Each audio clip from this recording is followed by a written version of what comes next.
Band gap estimation from UV-Vis comes from the absorption edge.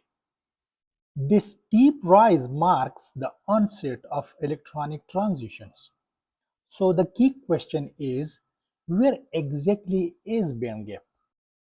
Most band gap mistakes come from using the wrong quantity, the wrong model, or fitting the wrong region. UV-Vis does not output band gap. It outputs absorbance or reflectance, and we extract band gap using the right model.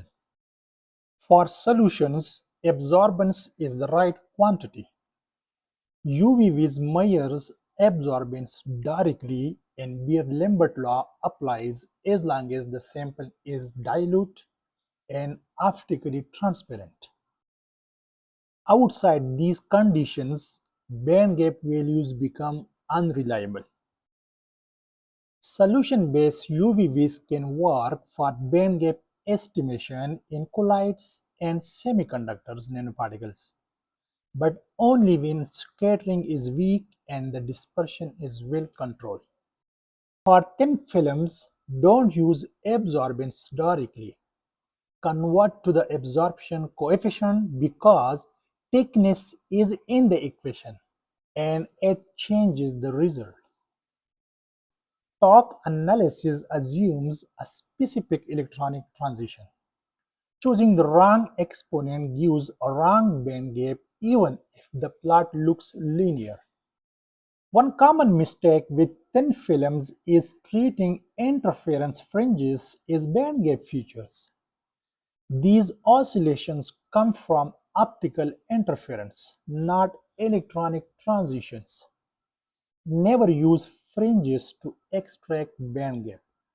For powders, absorbance is not valid.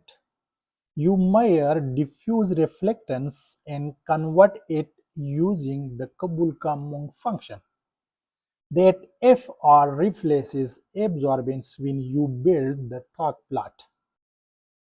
Avoid these common mistakes: wrong measurement for powders, missing thickness in film, fitting noise or fringes, and forcing linear regions. With powders, your extracted band gap can shift if sample preparation changes. Packing density, particle size, and scattering all move the baseline and the edge. Before you report any band gap, always check the spectrum, the quantity, the model, and the sample type.